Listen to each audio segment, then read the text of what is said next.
Assalamualaikum warahmatullahi wabarakatuh. Halo adik-adik mahasiswa, bertemu lagi di video kali ini dengan saya Mbak Elaine Novitasari. Jadi pada pembahasan video kali ini kita akan membahas dan mengulas tentang farmakologi vitamin dan mineral.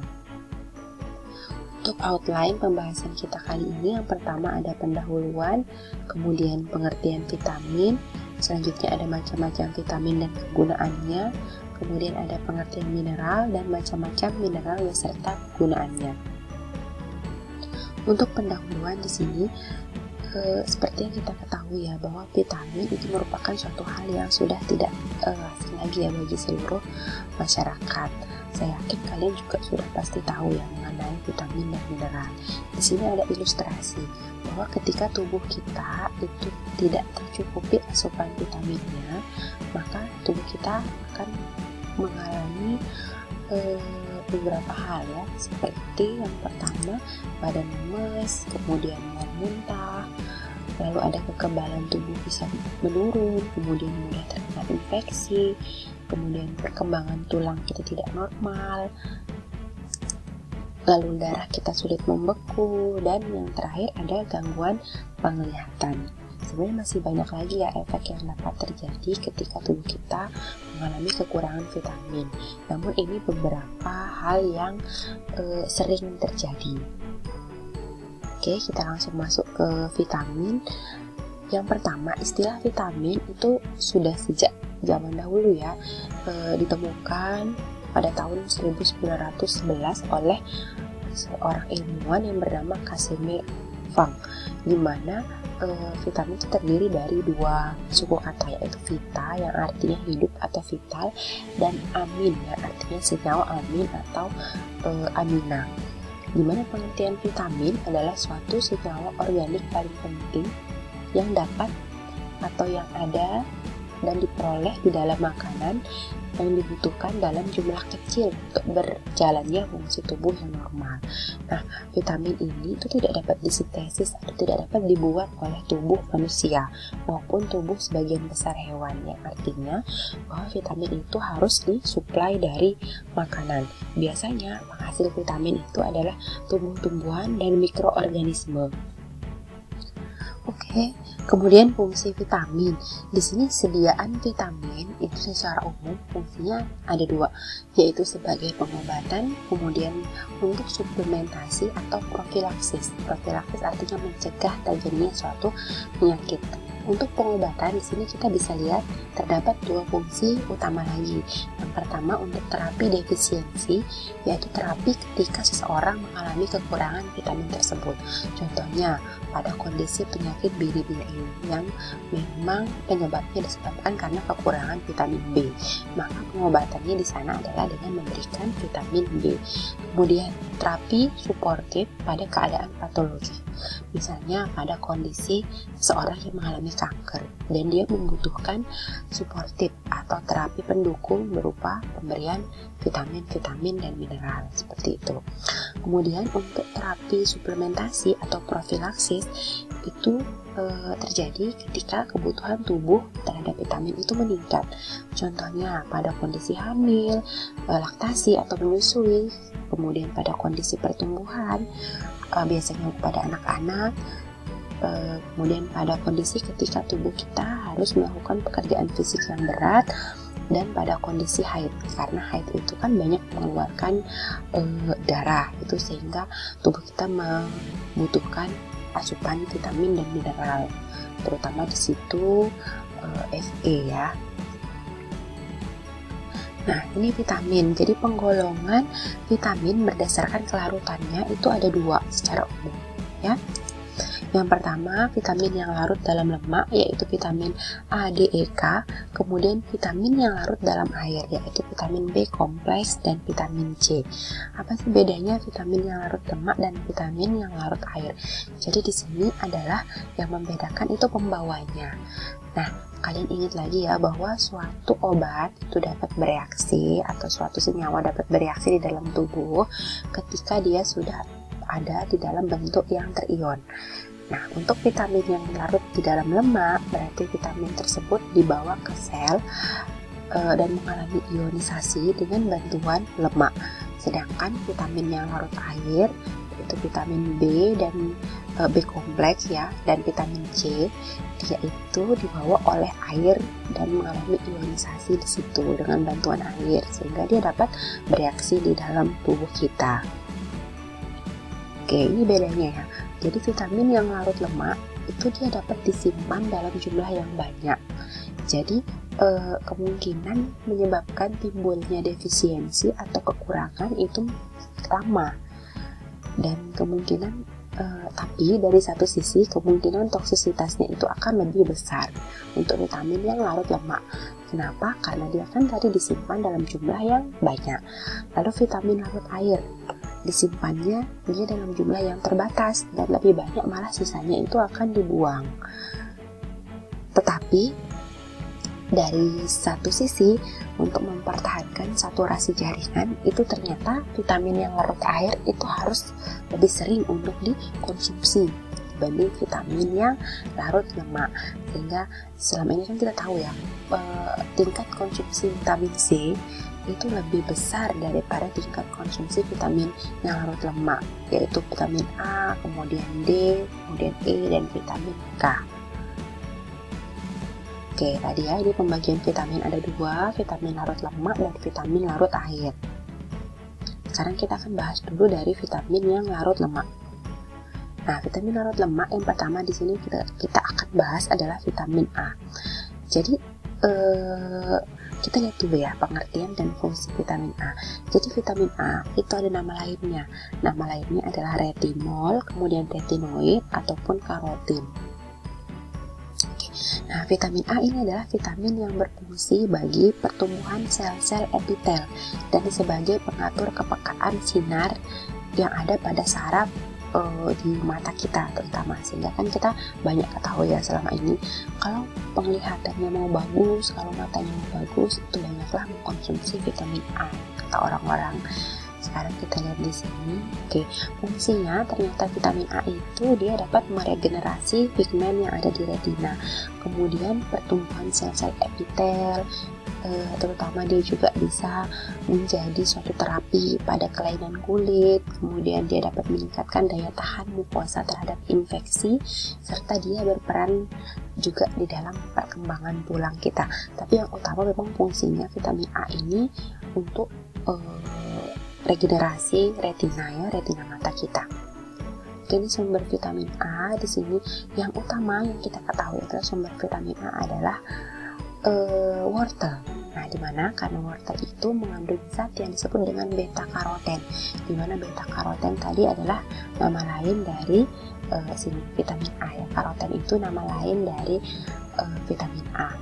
Oke, ini sumber-sumber vitamin A yang banyak kita temukan ya, dan banyak juga kita konsumsi sehari-hari.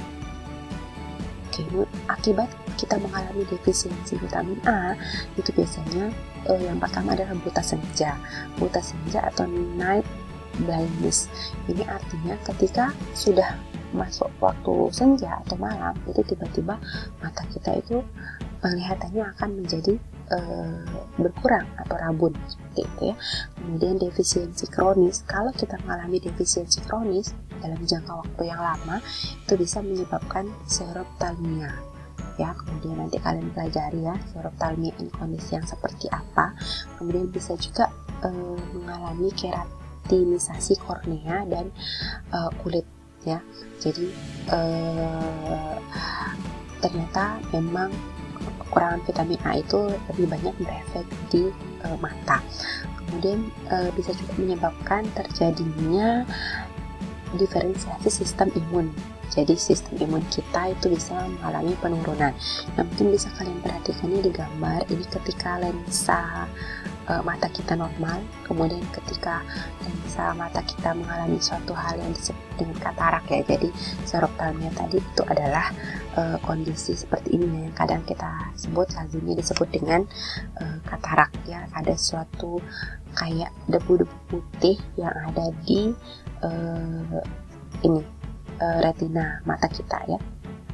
Ini pasti kalian sudah pernah sering menjumpai ya di kehidupan sehari-hari, biasanya terjadi pada orang-orang yang sudah berusia lanjut. Oke, nah namun vitamin A itu juga memiliki batas untuk dikonsumsi, karena seperti yang saya jelaskan di awal ya, vitamin itu kita hanya membutuhkan dalam jumlah yang sedikit saja. Jadi kita juga tidak boleh mengkonsumsi vitamin A itu dalam jumlah yang berlebihan. Kenapa? Karena dia bisa menyebabkan keracunan vitamin A. Apa saja sih kondisi keracunan vitamin A? Nah, jadi keracunan itu terjadi ketika kita mengkonsumsi vitamin A dalam jumlah yang banyak, sehingga tubuh kita tuh sudah tidak dapat memetabolisir vitamin A itu. Ya, jadi kemampuan tubuh kita itu menurun dalam memetabolisme si vitamin A. Oke, ini gejala keracunannya ya. Yang pertama itu adalah tekanan intrakranial akan meningkat sehingga akan menyebabkan headache, sakit kepala, kemudian nausea. Nausea itu mual muntah, ingat ya. Jadi kerangsangan mual muntah itu ada di otak kita yang namanya chemoreceptor trigger zone. Kemudian ada kondisi ataksia dan kondisi anoreksia. Kemudian ataksia ini kondisi yang memang cara berjalannya itu tuh seperti kaku gitu ya. Kemudian gejala yang lain juga bisa menyebabkan terjadinya hepatomegali dan perubahan histologi hepar. Kemudian bisa juga menyebabkan terganggunya homeostasis dari kalsium atau keseimbangan atau regulasi yang seimbang dari kalsium yang ada di dalam tubuh kita itu. Bisa menyebabkan penebalan tulang, kemudian hiperkalsemia, dan bisa menyebabkan kalsifikasi jaringan lunak, artinya pengapuran yang ada di jaringan lunak yang ada di tulang dan sendi kita. Kemudian kalau dari kulit, ketika keracunan vitamin A itu bisa menyebabkan kulit kita kering sehingga nanti bisa menjadi seperti bersisik itu ya, kemudian gatal dan alopesianya. Oke, ini adalah beberapa kondisi ya keracunan vitamin A. Ini sakit kepala atau headache yang saya bilang tadi ya. Kemudian ini terjadinya pengapuran di sendi atau kalsifikasi tadi. Kemudian ini adalah kondisi ataksia. Di kondisi ataksia ini memang ada kelainan di sarafnya ya. Pertama memang penderita itu mengalami kekakuan alat geraknya kaki tangan, nanti lama-lama menjadi lemas hingga menjadi lumpuh. Oke, ini vitamin A. Jadi berapa sih kebutuhan vitamin A kita di dalam tubuh agar kita tuh tidak keracunan ya? Kan ngeri tadi ya untuk gejala-gejala keracunannya. Jadi sekarang kita lihat untuk kebutuhan vitamin A laki-laki itu adalah 5.000 IU per hari. IU ini adalah satuan internasional ya, itu international unit. Ini sering memang kita temukan di penggunaan vitamin gitu ya. Kemudian kalau wanita itu 4.000 IU per hari. Nah, untuk anak-anak itu biasanya 1.400 sampai 3.500 IU per hari. Nah, kalau untuk ibu hamil biasanya kebutuhan vitamin A-nya itu akan meningkat. Biasanya anjurannya itu pemberiannya 6.000 IU per hari. Nah, jadi 1 IU itu ekuivalen dengan aktivitas 0,3 mikrogram retinol. Dan nanti kalian pelajari 0,3 mikrogram ini sama dengan berapa miligram. Karena kan yang lazim kita ketahui satuan untuk obat itu adalah bentuknya miligram. Nah, nanti kalian pelajari nih berapa sih satu IU itu ekuivalen dengan berapa miligram. Ketika dia ekuivalen dengan 0,3 mikrogram. Oke, jadi kadar vitamin A yang ada di dalam darah kita itu adalah 50 sampai 200 IU per 100 ml darah. Sebenarnya memang yang wajar ada itu sekitar segini ya. Karena kan nanti kita mengkonsumsi sekian itu, tapi prosesnya di metabolisme sehingga yang dibutuhkan hanya sejumlah kecil ini saja. Karena walaupun kita mengkonsumsi sebanyak misalnya 5.000 atau 4.000, dia kan tidak akan berefek sebanyak itu, tapi dia akan mengalami proses. Kalian kan sudah belajar ya farmakokinetik. Nah, sama juga farmakokinetik dari vitamin itu prosesnya sama dengan farmakokinetik obat gitu ya. Jadi yang berefek hanya sebagian kecilnya saja.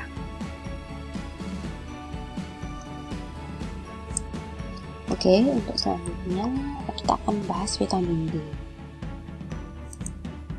Oke, jadi vitamin D itu nama lainnya adalah kalsiferol. Nah, vitamin D ini dia itu dapat disintesis di kulit, tapi tergantung dari sunlight. Sunlight itu adalah cahaya matahari. Jadi pada suatu kondisi daerah dengan iklim yang suhunya panas, itu biasanya konsentrasi vitamin D di dalam plasmanya itu akan meningkat, karena semakin sering tubuh kita atau kulit kita terpapar dengan cahaya matahari, terutama yang pagi hari, itu akan meningkatkan sintesis vitamin D yang ada di tubuh kita, ya. Nah, jadi fungsi utama vitamin D di sini adalah mengontrol homeostasis kalsium. Di mana fungsi kontrol dari homeostasis kalsium yang pertama itu adalah meningkatkan absorpsi kalsium di intestinal atau di saluran pencernaan kita, kemudian menurunkan ekskresi kalsium dan memobilisasi bone mineral atau memobilisasi mineral-mineral yang ada di tulang kita, seperti itu. Dimana kan yang kita ketahui ya, vitamin D ini memang memiliki efek yang utama, yaitu adalah pada kalsium dan pada tulang kita. Oke, jadi sumber vitamin D di sini ya, sumber vitamin D. Nah, sebenarnya tubuh kita itu bisa mensintesis vitamin D sendiri ketika dia terekspos atau terpapar dengan sinar ultraviolet atau sinar UV yang berasal dari cahaya matahari. Makanya kenapa terkadang kita disuruh berjemur di pagi hari. Biasanya itu batasnya sampai pada pukul 9 atau 10 pagi. Itu merupakan cahaya matahari yang masih dianggap dapat membantu meningkatkan sintesis vitamin D di dalam tubuh kita. Oke, jadi vitamin D itu unik. Keunikannya itu di sini ada dua. Yang pertama, di mana makanan yang mengandung vitamin D itu ternyata jumlahnya itu hanya sedikit dibanding dengan vitamin yang lain. Tapi kelebihannya, keunikan yang lain itu vitamin D dapat dibentuk oleh tubuh dengan bantuan dari sinar matahari atau sinar UV yang berasal dari matahari, terutama langsung mengenai di kulit kita. Bayi-bayi yang baru lahir itu kan seperti yang kita ketahui ya, sangat disarankan untuk berjemur pagi hari ketika bayi baru lahir. Itu setelah selesai mandi atau sebelum mandi pagi itu disarankan untuk dijemur terlebih dahulu. Jadi itu bukan suatu hal yang sia-sia ya. Jadi penjemuran bayi itu memang tujuannya untuk meningkatkan sintesis vitamin D yang ada di dalam tubuhnya. Tujuannya itu adalah untuk memang meningkatkan dan mulai menstimulus dari absorpsi kalsium yang ada di dalam tubuh bayi tersebut. Karena memang vitamin D ini sangat berguna ya, terutama untuk pertumbuhan tulang dan gigi pada anak-anak kecil seperti itu. Oke, nah jadi defisiensi vitamin D, ketika tubuh kita mengalami defisiensi vitamin D, apa yang akan terjadi? Kita lihat ya, kalau pada anak-anak itu akan mengalami yang namanya rickettsia. Rickettsia itu adalah gangguan proses penulangan atau terjadinya osifikasi, sehingga tulangnya akan menjadi melengkung, yang mana kakinya itu bisa berbentuk seperti X atau seperti O. Di sini ya, kaki X itu yang disebut dengan genuvalgum, bentuknya seperti ini. Kemudian ini kaki normal, lalu ada yang kakinya bentuknya seperti O, yang disebut dengan genuvarum. Nah, saya rasa kalian pasti pernah melihat ya dengan di kehidupan sehari-hari kondisi orang dengan kaki yang memiliki genuvalgum dan genuvarum itu. Lain ini disebut dengan rickettsia, yang memang bawaan dari anak-anak yang disebabkan karena defisiensi vitamin D. Bisa jadi juga menyebabkan giginya itu cepat rusak, karena kan gigi kita ini dibantu oleh perkembangannya oleh kalsium. Ketika vitamin D kita berkurang, maka kalsium yang diabsorpsi di gigi kita itu akan berkurang, sehingga menyebabkan kekuatan gigi kita itu menjadi lemah dan biasanya menyebabkan terjadinya kerusakan pada struktur gigi. Lalu kalau pada orang dewasa yang terjadi adalah osteomalsia, yaitu tulangnya menjadi rapuh. Kenapa? Karena disebabkan oleh kadar kalsium di dalam darahnya menurun, sehingga terjadi perubahan rasio kalsium dan fosfat.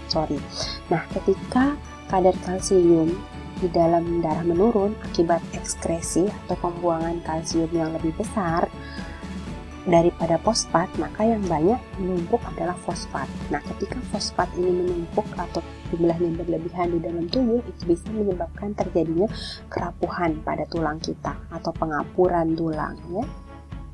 Nah, ini kebutuhan vitamin D. Jadi pada anak-anak itu kebutuhannya adalah 400 sampai 600 IU per hari. Kalau pada dewasa itu 600 IU per hari. Nah, pada orang-orang dengan usia manula, manusia lanjut usia yang lebih dari sampai dengan 71 tahun ke atas, itu kebutuhan vitamin D-nya semakin meningkat, yaitu 800 IU per hari, karena tubuhnya juga sudah tidak mampu lagi mensintesis vitamin D ketika dia terkena dengan cahaya matahari. Jadi harus mendapatkan asupan dari luar untuk vitamin D-nya, karena kan vitamin D seperti tadi ya sangat dibutuhkan untuk kekuatan tulang, apalagi pada orang-orang dengan usia yang sudah usia lanjut ya. Oke, untuk vitamin E. Nah, jadi vitamin E itu nama lainnya adalah tocopherol. Nah, jadi vitamin E itu berasal dari Yunani namanya tadi ya, yaitu tokos artinya melahirkan, phero artinya membawa, kemudian ol artinya adalah senyawa alkohol. Itu adalah asal dari senyawa tocopherol ini. Ini berkaitan dengan strukturnya.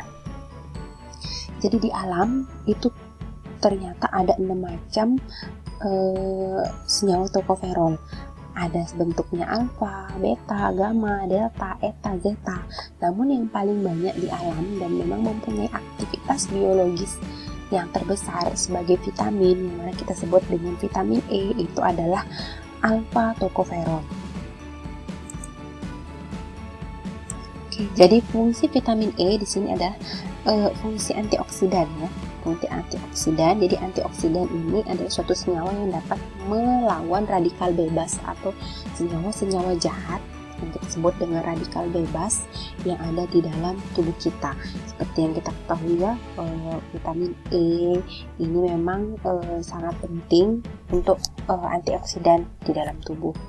Jadi fungsi biokimiawi vitamin E dan selenium itu adalah mencegah kerusakan elemen-elemen seluler dan subseluler oleh peroksidase. Jadi peroksidase ini adalah salah satu contoh dari radikal bebas yang memang senyawa yang digunakan untuk melawannya adalah antioksidan ya, vitamin E ini, serta ikut mempertahankan integritas otot-otot ya, kekuatan otot-otot kita, kemudian jaringan hati dan sel darah merah.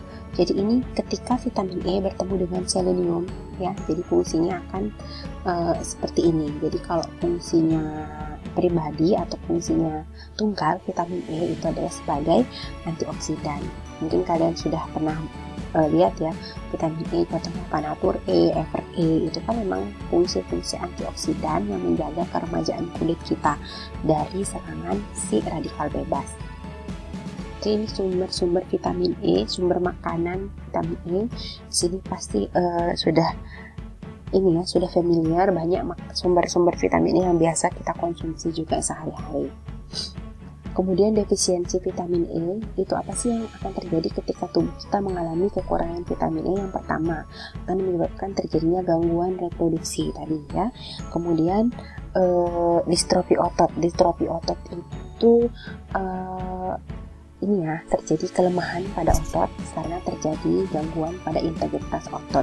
Kemudian gangguan eritrosit, artinya darahnya atau eritrositnya, sel darah merahnya itu mudah mengalami hemolisis atau pecah sel darah merahnya sehingga akan menyebabkan terjadinya anemia. Nah, ini tadi ya, distrofi otot itu akan menjadi seperti ini ilustrasinya seperti itu.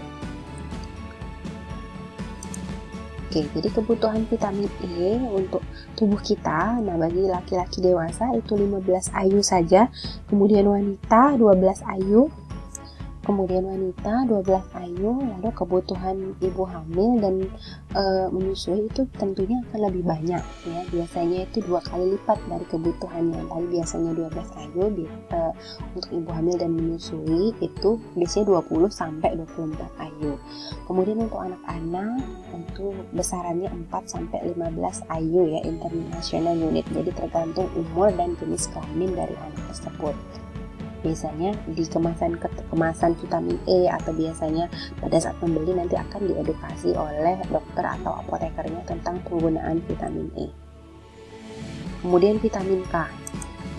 Nah, vitamin K itu merupakan vitamin koagulasi. Sekarang disebut dengan vitamin koagulasi. Kenapa? Nanti akan kita tunjukkan ya. Jadi vitamin K ini merupakan vitamin yang dapat larut di dalam lemak. Kemudian dia juga stabil terhadap panas, namun dia peka terhadap sinar. Sehingga vitamin K itu harus disimpan dalam botol yang warnanya lebih gelap untuk menghindari terjadinya kerusakan akibat terkena sinarnya. Jadi ada 3 macam vitamin K, yaitu vitamin K1, filoquinone, yang mana dapat ditemukan pada minyak tumbuhan dan daun-daun yang berwarna hijau. Kemudian vitamin K2 yaitu menoquinone, contohnya ini farnoquinone, biasanya ada pada jaringan hewan dan dapat disintesis oleh bakteri usus. Kemudian vitamin K3 menadione, yaitu vitamin K yang diproduksi dan disintesis, vitamin K yang diproduksi sintesis dan memang dia bisa larut di dalam air juga, tapi dia lebih larut di dalam lemak, seperti itu. Kemudian fungsi vitamin K yang pertama adalah untuk memelihara kadar normal dari faktor-faktor pembekuan darah. Nah, ini banyak faktornya ya, faktor 2, faktor 7, faktor 9, 10, di mana faktor-faktor ini merupakan faktor pembekuan darah yang disintesis di hati di dalam bentuk prekursornya yang tidak aktif. Nah, untuk pengaktifannya itu membutuhkan vitamin K. Kemudian fungsi yang kedua adalah sebagai komponen koenzim dalam proses fosforilasi oksidasi. Nah, proses fosforilasi oksidasi ini sudah dibahas di mata kuliah biokimia. Nanti kalian baca kembali, di situ ada fungsi atau peran dari vitamin K sebagai koenzimnya. Nah, ini sumber-sumber vitamin K. Biasanya vitamin K itu banyak ditemukan pada sayuran yang berwarna hijau, ya, dan memang sudah familiar yang kita konsumsi sehari-hari. Nah, ketika tubuh mengalami defisiensi atau kekurangan vitamin K, maka yang akan terjadi pertama adalah darah sulit membeku, karena tadi terganggunya faktor-faktor pembekuan darah. Sehingga bila kita terluka, kemudian mengalami perdarahan, itu biasanya darah kita akan sulit membeku ketika kita kekurangan vitamin K. Oke, untuk selanjutnya kita akan membahas tentang vitamin yang larut air. Yang pertama di sini kita bahas adalah vitamin B. Jadi vitamin B itu ada 1, 2, 3, 4, 5, 6, 7, 8. Ada 8 varian, ya, ada 8 tipe, yaitu B1 itu nama lainnya adalah tiamin. Kemudian disebut juga faktor anti beriberi. Kemudian B2 itu riboflavin. B3 adalah asam pantothenat. Kemudian B5 itu niacin, ya, B6 pyridoxine, kemudian B7 itu adalah biotin, kadang juga disebut dengan vitamin H, tapi jarang ya disebut dengan vitamin H, kadang disebut dengan vitamin B7. Kemudian B9 itu adalah asam folat, kemudian B12 adalah cyanocobalamin atau anti anemia. Nanti kita akan bahas satu persatu. Nah, ini juga harus kalian tahu ya. Kalian harus kenal nama lain dari B1 itu apa agar nanti tidak terbalik. Nah, ini yang pertama adalah vitamin B1. Vitamin B1 merupakan vitamin kristal putih yang larut alkohol, kemudian memiliki bau dan rasanya seperti ragi. Nah, dia itu mudah dioksidasi sehingga terjadi tiokrom. Tiokrom ini dipakai untuk penentuan kadar tiamin ketika mau dideteksi. Nah, vitamin B1 itu akan inaktif bila direduksi atau terkena sinar UV. Biasanya dia relatif stabil terhadap asam atau pemanasan kering sampai suhu 100 derajat Celcius, tetapi mengalami destruksi pada pemanasan basah. Ya, kemudian enzim tiaminase yang ada di dalam ikan mentah itu bersifat tidak tahan panas, ya, dapat membuat tiaminnya menjadi inaktif, ya. Jadi enzim tiaminase ini berada di ikan mentah. Nah, di alam bebas itu biasanya terdapat dalam bentuk tiamin HCl. Karena dia tidak stabil ketika dia hanya bentuknya tiamin saja, sehingga digabung atau dikombinasi dengan HCl sehingga menjadi tiamin HCl. Oke, jadi ini adalah sumber makanan yang memiliki kandungan vitamin B1. Di sini vitamin B1 itu banyak terdapat pada roti, kemudian gandum, lalu ikan, kemudian daging sapi yang tidak ada lemaknya, dan susu ya. Oke, apa yang akan terjadi ketika tubuh kita mengalami defisiensi vitamin B1? Yang pertama akan terjadi gangguan pertumbuhan, kemudian akan terjadi polineuritis yang ada pada manusia dan dapat disertai dengan perubahan kardiovaskular dan edema. Nah, untuk gejala utama pada manusia itu dapat dibagi menjadi 3 ya. Yang pertama itu adalah gejala yang mengenai susunan saraf yang biasa disebut dengan dry beriberi.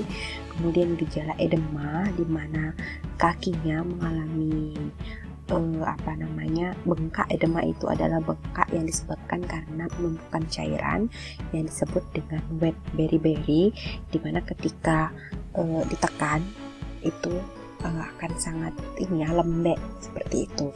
Kemudian gejala pada jantung itu disebut dengan akut pernicious beriberi. Ini merupakan kelainan bawaannya yang disebabkan karena kekurangan vitamin B1.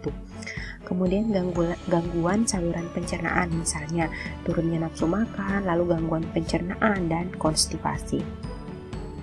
Kemudian defisiensi vitamin B1 ini adalah contohnya ya, ini penyakit beriberi yang tadi saya sebutkan. Nah, ini kaki yang mengalami edema akibat penyakit beriberi tadi, ini adalah berisi cairan. Karena banyaknya penumpukan cairan yang biasa mengenai di bagian alat gerak kita, yaitu di kaki. Nah, ini kebutuhan vitamin B1 untuk manusia dewasa itu rata-rata 0,5 mg per 1000 kalori. Jadi kebutuhan vitamin B1 kita itu tergantung dari kebutuhan kalori, dimana kalori setiap orang itu kan kebutuhannya diatur oleh berapa sih berat badan orang tersebut gitu. Nah, jadi kebutuhan vitamin B1 itu tergantung dari pertama umur. Tentunya anak-anak lebih banyak membutuhkan asupan vitamin B1 dibandingkan dewasa karena mereka sedang dalam tahap pertumbuhan. Kemudian tergantung aktivitas. Jadi semakin besar kebutuhan kalori, maka semakin besar pula kebutuhan akan vitamin B1. Kemudian yang ketiga, besarnya tubuh. Jadi semakin besar tubuhnya, seperti yang tadi saya sebutkan ya, semakin besar tubuhnya, bobot badannya semakin berat, jadi kebutuhan vitamin B1-nya itu akan semakin besar pula. Untuk kehamilan, pada kondisi kehamilan dan laktasi itu kebutuhannya juga akan semakin meningkat. Nah, pada kondisi diet lemak, kemudian protein itu sebenarnya mengurangi kebutuhan tiamin ya. Namun pada kondisi diet karbohidrat itu meningkatkan kebutuhan tiamin agar karbohidratnya dapat terabsorpsi dengan sempurna seperti itu. Kemudian pada kondisi keadaan demam itu biasanya juga kebutuhan vitamin B1 juga akan meningkat. Lalu kita lihat vitamin B2. Nah, vitamin B2 itu merupakan kristal berwarna kuning orange yang larut di dalam air dan dapat berpijar atau berfluoresensi sehingga menyebabkan warna kuning kehijauan ya ketika kita lihat di bawah sinar UV. Nah, namun dia tidak mudah teroksidasi seperti tiamin tadi. Nah, vitamin B2 itu dia stabil pada pemanasan dan asam, tapi dia sangat peka terhadap sinar UV. Nah, di alam itu biasanya vitamin B2 didapati sebagai pigmen bebas riboflavin fosfat atau sebagai penyusun pelapuk protein. Oke, kemudian ini sumber vitamin B2, di mana sumber vitamin B2 ini saya rasa sudah sering kita konsumsi ya, di mana vitamin B2 ini ternyata dia dapat disintesa oleh semua tumbuhan dan banyak mikroorganisme, tetapi tidak dapat disintesis oleh hewan di dalam jumlah yang besar. Tentu seperti tadi ya, karena kan manusia dan hewan itu tidak bisa mensintesis vitaminnya sendiri, harus ada bantuan, entah bantuan dari cahaya matahari ataukah bantuan dari makanan seperti itu. Kemudian defisiensi vitamin B2 itu akan menyebabkan terjadinya fisura pada sudut mulut yang disebut dengan sialosis. Itu terjadinya iritasi ya di sudut-sudut mulut kita ini, seperti sariawan, tapi itu bentuknya iritasi merah, kemerahan, dan kering. Kemudian terjadi namanya glositis, yaitu bengkak dan merah pada lipatan telinga dan hidung dan juga bagian lidah. lalu terjadinya perlukaan-perlukaan kecil yang ada di kulit kita, kemudian vaskularisasi kornea itu mengalami gangguan yang bisa menyebabkan kebutaan apabila terjadi lama-kelamaan, kemudian fotofobi, kemudian mata kering dan mata merah. Nah, untuk kebutuhan vitamin B2-nya pada anak-anak dan dewasa itu 0,4 sampai 1,8 mg per hari. Lalu untuk vitamin B5 yang disebut dengan niacin. Jadi niacin adalah nama umum dari asam nikotinat yang mudah berubah menjadi nikotin amida, yaitu komponen tak beracun dari alkaloid nikotin tembakau yang sangat toksik. Kemudian bentuknya berupa kristal putih yang kalau dilihat di mikroskop itu bentuknya seperti jarum. Nah, dia ini larut di dalam air dan memang stabil pada kondisi pemanasan. Jadi fungsi vitamin B di sini adalah dia berperan sebagai koenzim ya pada reaksi transport elektron. Nanti kalian lihat lagi reaksi transport elektron ini di mata kuliah biokimia lalu. Nah, di situ kalian bisa melihat ya fungsi dari niacin atau vitamin B5 itu di bagian mana. Nah, ini adalah sumber vitamin B5 yang juga banyak kita temui dan kita konsumsi sehari-hari. Nah, ini defisiensi vitamin B5 itu bisa menyebabkan pellagra atau dermatitis seperti ini ya. Dermatitis atopik yang memang ini gatel awalnya, nanti lama-lama akan menyebabkan iritasi dan kemerahan seperti ini. Kemudian gangguan saraf, lalu lidahnya kemerahan seperti ini, tiba-tiba muncul kemerahan di semua sisi lidahnya, lalu bisa jadi menyebabkan diare dan kemunduran mental. Nah, untuk kebutuhan vitamin B5 untuk anak-anak itu biasanya 5-16 mg per hari, kemudian dewasa 12-20 mg per hari. Kemudian ibu hamil dan menyusui itu kebutuhan lebih banyak. Nah, untuk kebutuhan vitamin B5 dipengaruhi oleh jumlah protein ya, yaitu asam amino triptofan di dalam makanan atau di dalam diet kita. Oke, untuk vitamin B6, jadi vitamin B6 itu ada 3 bentuk ya. Yang pertama viridoksin, kemudian viridoksal atau bentuk aldehidnya, dan viridoksamin bentuk aminnya. Jadi ketiga bentuk ini sama aktifnya sebagai perasat viridoksal fosfat ya. Nah, dia itu larut di dalam air dan alkohol, kemudian dia sedikit larut di dalam pelarut lemak. Dia itu sangat peka terhadap sinar UV dan senyawa dalam kondisi alkali atau basa. Nah, di mana viridoksin itu tahan pemanasan, tetapi viridoksal dan viridoksamin tidak tahan terhadap pemanasan. Nah, ini sumber vitamin B6 yang biasa juga kita konsumsi sehari-hari. Jadi pada kondisi defisiensi vitamin B6 itu sebenarnya jarang ya terjadi ya. Namun apabila sampai terjadi itu bisa pada kondisi misalnya penyakit TBC gitu. Penyakit TBC dengan pemberian obat INH jangka panjang untuk ketika INH atau isoniazid ini adalah antibiotik untuk mengobati TBC bertemu dengan viridoksal, itu akan membentuk viridoksal hidrason yang cepat diekskresikan sehingga dia juga jarang terjadi ya. Defisiensinya maksud saya. Kemudian bisa juga menyebabkan pellagra. Tadi itu pellagra yang menyebabkan ini ya dermatitis tadi, karena mengingat sintesis niacin dari triptofan itu kan memerlukan viridoksal fosfat, ada hubungannya dengan pellagra ini. Kemudian pada bayi, nah ketika misalnya susu yang ada di bayi itu dilakukan pemanasan terus-menerus, itu bisa menyebabkan terjadinya kerusakan. Jadi menyebabkan bayi itu mengalami gejala muntah, diare, kemudian perutnya kembung, sampai bahkan kejang. Nah, untuk orang dewasa dan ibu hamil, kondisi defisiensi vitamin B ini itu berdasarkan beberapa referensi itu masih sulit diketahui karena memang sangat jarang terjadi. Nah, kondisi berapa sih orang itu dikatakan hipervitaminosis dari B6? Di mana itu dosis piridoksinnya itu 1-2 gram per hari, dia itu dapat meracuni sel-sel saraf kita. Nah, ini kebutuhan vitamin B6 ya pada orang dewasa yang rutin memakan protein itu kurang lebih 100 gram per hari. Nah, kemudian pemberian piridoksin itu biasanya diperkirakan cukup 2 mg per hari. ya. Untuk anak-anak itu 0,3 sampai 1,2 mg per hari. Untuk ibu hamil dan menyusui itu 2,5 mg per hari. Nah, biasanya kalau kita makan protein itu konsumsinya segini, tapi biasanya itu nanti yang digunakan hanya sedikit, sisanya seperti biasa akan diekskresikan.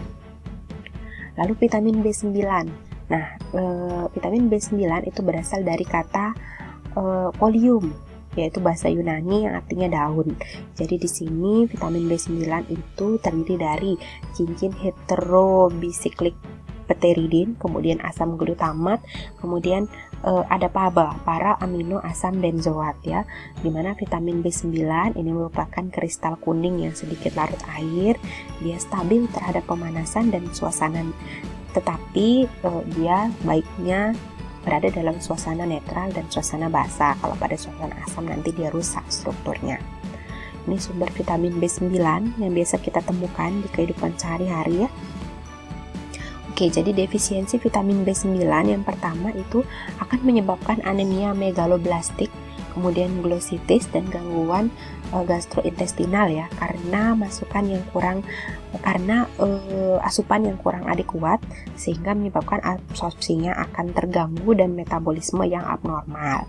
Kemudian pemberian asam folat pada anemia perniciosa yang disebabkan karena defisiensi vitamin B12 itu dapat menyembuhkan anemianya sebenarnya, tapi tidak menyembuhkan gejala neurologisnya, ya, karena kan tadi juga mengganggu kerja sistem saraf.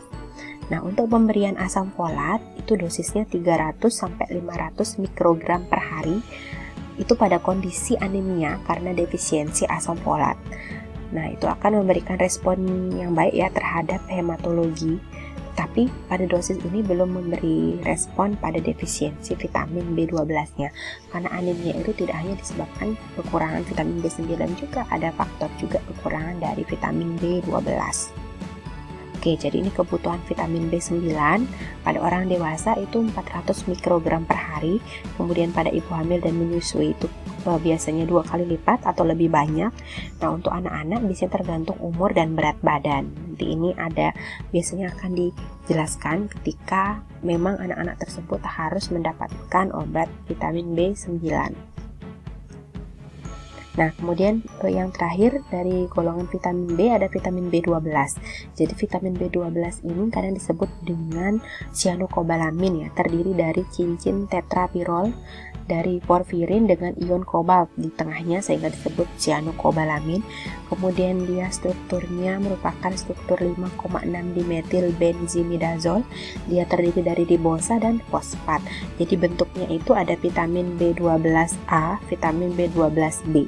Yang vitamin B12A ini disebut dengan cyanokobalamin. Nah, itu ketika ada kobalt pada sianidanya. Kemudian vitamin B12B aquobalamin atau hidroksokobalamin ini bila pada kobalt terdapat hidroksil. Lalu vitamin B12C nitritokobalamin bila pada kobaltnya terdapat nitrit, ya. Tapi biasanya sih yang vitamin B12A ini atau cyanokobalamin. Nah, karena vitamin B12B dan B12C itu akan berubah menjadi vitamin B12A bila ada sianida. Jadi cyanokobalamin merupakan bentuk yang stabil terhadap panas dan larut di dalam air. Nah, dia itu bentuknya kristal yang tidak memiliki rasa dan bau. Nah, ini sumber vitamin B12 yang sering kita konsumsi sehari-hari, ya. Nah, untuk defisiensi vitamin B12 itu biasanya terjadi karena malabsorpsi atau pelepasan kobalamin pada jaringan yang menyebabkan gangguan. Pertama, anemia megaloblastik karena tadi gangguan dari sel-sel darah. Kemudian ada gejala neurologis. Nah, di sini, ya, ini sel-sel darah kita yang normal, sel darah merah normal. Ketika terjadi anemia megaloblastik, sel darahnya akan menjadi besar seperti ini. Nah, jadi kebutuhan vitamin B12 di sini anak-anak dan dewasa itu 3 mikrogram per hari, kemudian ibu hamil dan menyusui itu 4 mikrogram per hari. Oke, untuk vitamin larut air yang kedua adalah vitamin C. Nah, vitamin C itu nama lainnya adalah asam ascorbat atau kadang juga disebut dengan ascorbic acid. Nah, vitamin C itu merupakan derivat monosakarida yang memiliki gugus enediol. Jadi bentuk vitamin C itu ada dua. Yang pertama ada asam askorbat, yang kedua ada dihidroasam askorbat. Di mana dihidroasam askorbat ini terbentuk karena oksidasi spontan dari udara. Keduanya merupakan bentuk aktif yang terdapat di dalam cairan tubuh kita. Nah, vitamin C itu merupakan kristal putih tidak berbau yang dapat larut dalam air, tapi memang dia kurang stabil. Nah, vitamin C itu stabil dalam larutan dan penyimpanan dingin, namun dia sangat peka ya terhadap pemanasan dan oksidasi. Vitamin C itu berfungsi untuk pembentukan jaringan kolagen, jaringan ikat, dinding kapiler, kemudian matrik tulang. Dia juga sangat berperan sebagai antioksidan sama seperti vitamin E tadi. Kemudian vitamin C itu biasa juga digunakan sebagai anti stres ya, untuk rileks. Kemudian dia juga berkaitan dengan beberapa aktivitas, yaitu penyembuhan luka, misalnya sudah operasi, kemudian pada luka bakar, karena tadi dia memiliki aktivitas antioksidan. Nah, pada kondisi suhu tubuh yang tinggi dan terjadinya infeksi, itu sangat dianjurkan untuk mengkonsumsi vitamin C dosis tinggi untuk mencegah terjadinya common cold. Ya. Nah, untuk reaksi stres, misalnya pada kondisi patah tulang, kemudian sakit berat, kemudian shock, itu sangat dibutuhkan vitamin C. Di sini shocknya shock hipovolemik kayak gitu ya. Terus untuk masa pertumbuhan juga vitamin C ini sangat dibutuhkan. Nah, dosis tinggi vitamin C ini biasanya adalah 1000 IU per hari. Ini adalah sumber vitamin C yang juga biasa kita konsumsi ya. Terdapat pada sebagian besar buah-buahan seperti jeruk, tomat, kemudian ada sayuran segar dan yang memiliki daun yang berwarna hijau.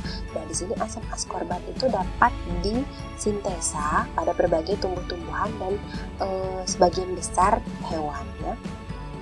Nah, pada kondisi defisiensi vitamin C itu biasanya disebabkan karena masukannya yang kurang atau asupannya yang kurang, sehingga terjadi gangguan pembekuan jaringan kolagen dan dinding kapiler.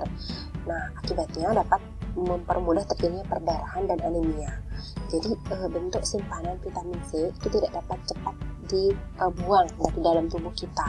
Jadi membutuhkan 3-4 bulan keadaan makanan tanpa vitamin C baru dia bisa dibuang. Makanya kita tidak boleh mengkonsumsi terlalu banyak atau melebihi dosis maksimal dari vitamin C itu, karena proses ekskresinya sangat sulit di dalam tubuh kita.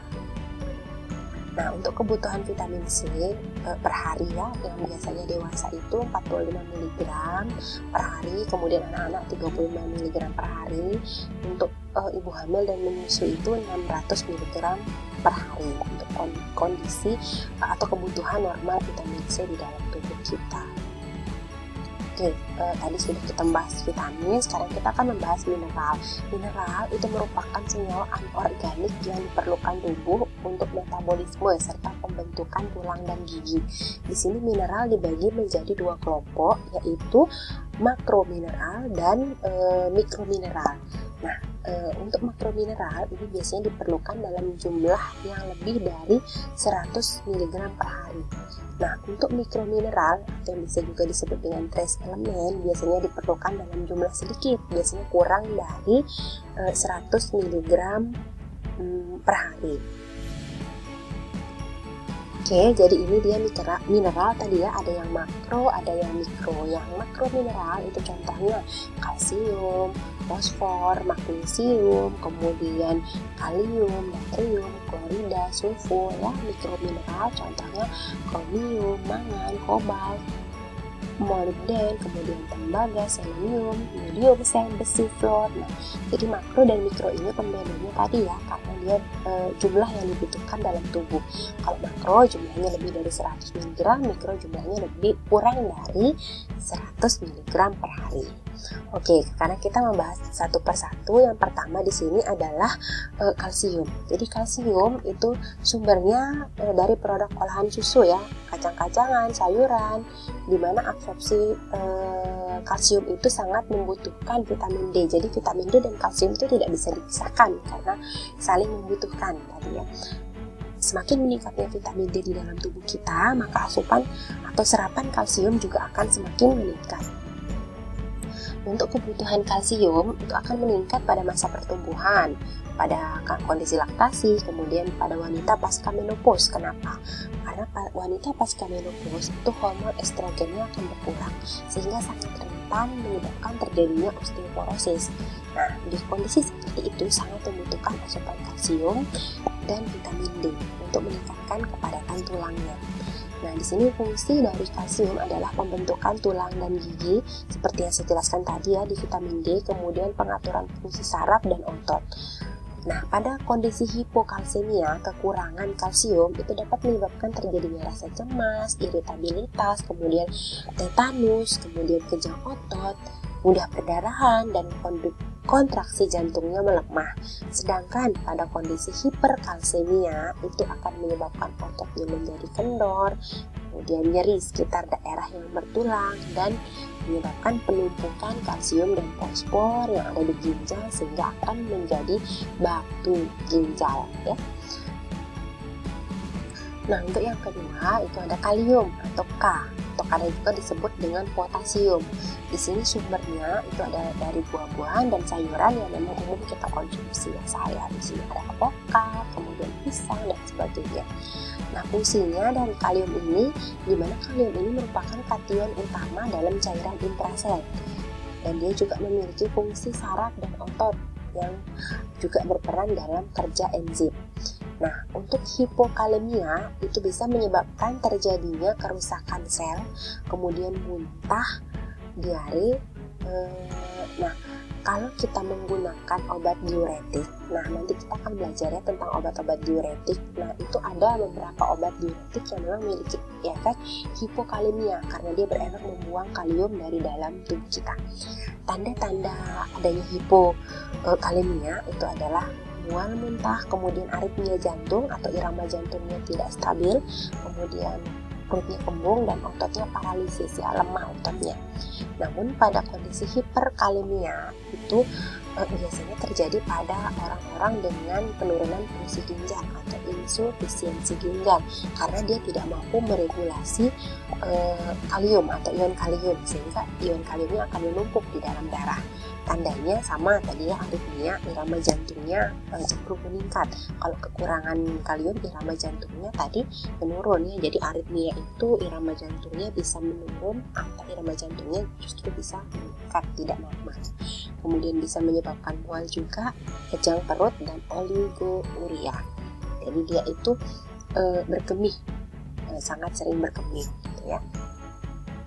Kemudian untuk mineral yang selanjutnya adalah natrium. Natrium itu juga kadang disebut Na ya, atau sodium. Nah, di sini sumbernya adalah garam meja yang kadang disebut dengan NaCl. Fungsinya di sini natrium itu merupakan kation utama ekstrasel yang berfungsi mengatur volume plasma, kemudian fungsi saraf dan otot. Pada kondisi hiponatremia itu akan menyebabkan terjadinya muntah, diare, kemudian Nah, hiponatremia ini biasanya terjadi pada kondisi orang-orang yang sering muntah, kemudian diare, kemudian pada kondisi pembedahan dan pemakaian diuretik kuat. Nah, tandanya dari hiponatremia ini adalah kejang, kemudian mual muntah. Sedangkan kondisi hipernatremia ini terjadi pada pemakaian kortison, obat-obat golongan kortikosteroid, kayak contohnya dexamethasone, kemudian methylprednison dan sebagainya yang sudah pernah kita bahas ya sebelumnya, obat antiinflamasi. Tandanya kulit terasa panas, kemudian suhu tubuhnya meningkat, kemudian tekanan darahnya meningkat, lidah kering dan kasar. Nah, untuk selanjutnya adalah magnesium atau Mg. Nah, magnesium ini berasal dari sayuran-sayuran yang berwarna hijau. Di sini adalah contoh makanan-makanan lain yang juga mengandung magnesium yang kita sering konsumsi ya. Jadi fungsi dari magnesium itu adalah unsur pembentukan tulang dan merupakan kofaktor dari enzim. Nah, ternyata magnesium itu juga ada terkandung di dalam obat-obatan. Contohnya adalah laksatif ya. Laksatif itu obat pencahar, mencegah terjadinya konstipasi atau mengobati konstipasi. Dan antasid itu juga mengandung magnesium, MgOH ya. Kenapa? Karena kan antasid ini bersifat basa, MgOH, yang mana fungsinya untuk menetralkan asam lambung ya. Nanti akan kita bahas di pembahasan materi yang lain. Kemudian pada kondisi defisiensi magnesium itu terjadi ketika adanya malabsorpsi dari magnesium dan pada orang dengan diare. Nah, hipomagnesia itu akan menyebabkan efek desintetani dan konvulsi. Konvulsi itu kejang. Untuk hipermagnesemia itu biasanya akan menyebabkan vasodilatasi, kemudian hilangnya refleks tendon otot kita, sehingga otot kita itu akan menjadi lemah. Nah, untuk mineral selanjutnya adalah fosfor atau P. Nah, jadi fosfor ini merupakan suatu mineral yang merupakan unsur pembentukan tulang, gigi. Tadi vitamin D, vitamin D, kalsium dan fosfor itu menjadi satu kesatuan ya, yang memiliki fungsi untuk pembentukan tulang, gigi, kemudian metabolisme ATP ini energi ya, kemudian pengantar metabolik, ia juga berfungsi sebagai buffer di cairan tubuh dan asam nukleat.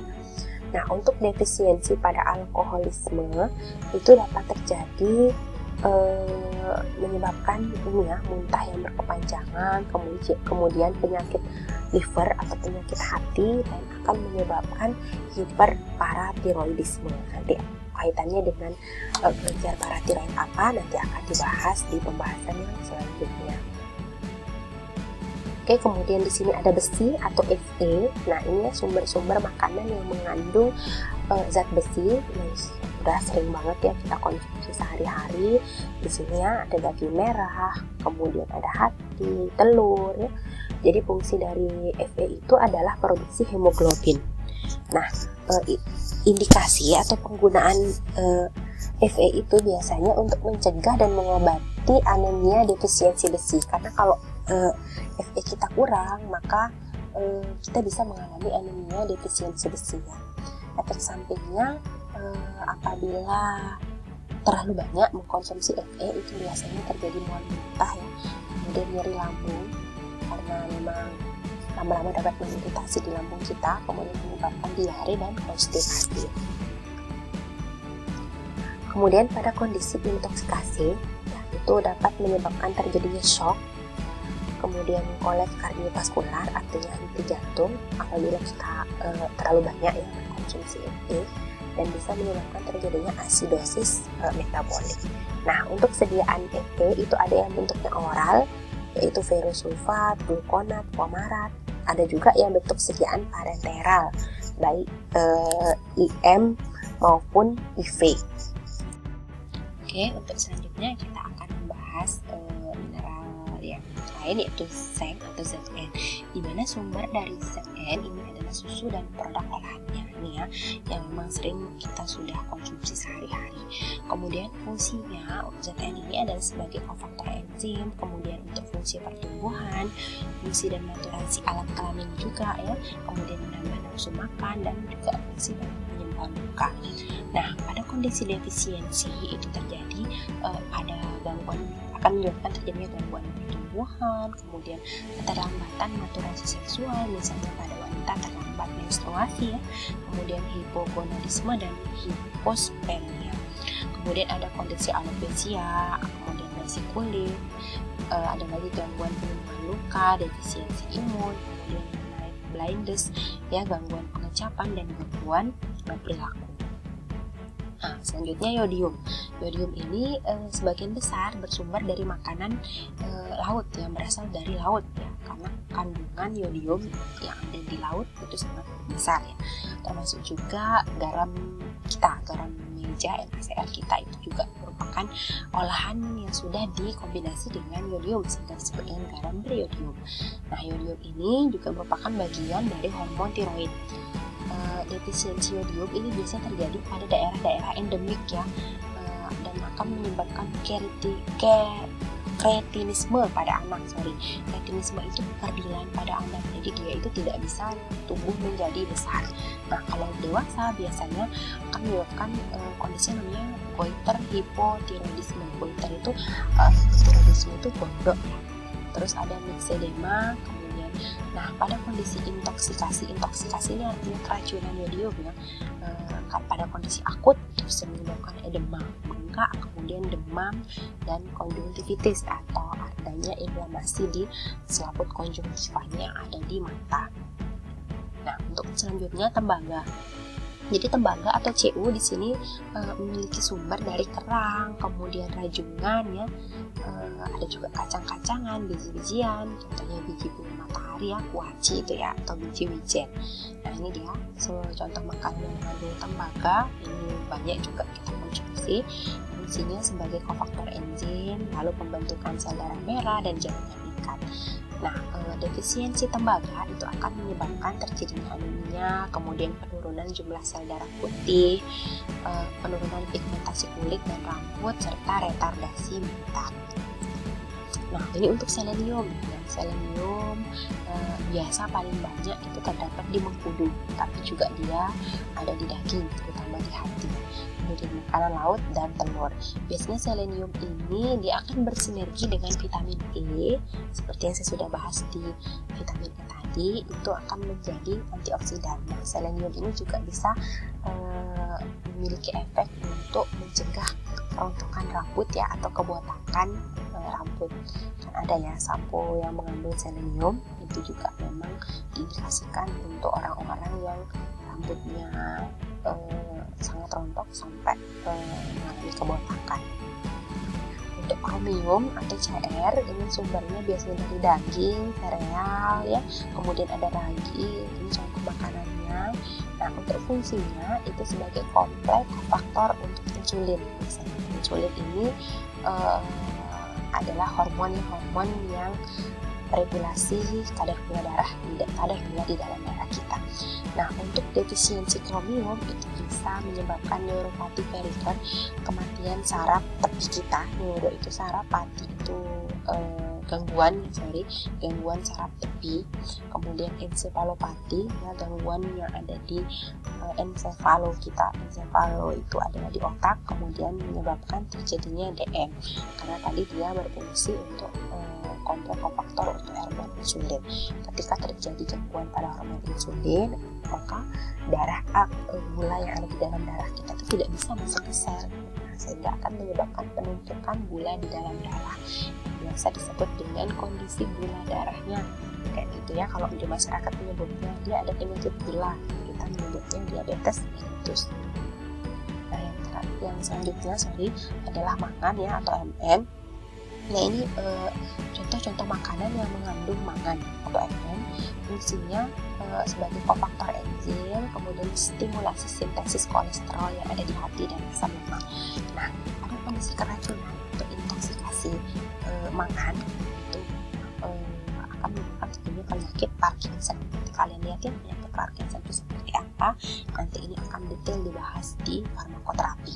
Nah, untuk intoksikasi yang tadi kita bahas itu nanti akan kita detailkan lagi pembahasannya di mata kuliah toksikologi. Oke, sekian tadi ya pembahasan tentang vitamin dan mineral. Kalau kita telisik lagi, ternyata vitamin dan mineral itu sangat banyak ya di sekitar kita, di kehidupan sehari-hari dan sering kita konsumsi. Nah, harapannya setelah belajar ini kalian sudah memahami dan bisa memberikan ilmu kalian kepada orang lain bahwa pentingnya kita mengkonsumsi vitamin dan mineral. Terima kasih untuk perhatiannya. Wassalamualaikum warahmatullahi wabarakatuh.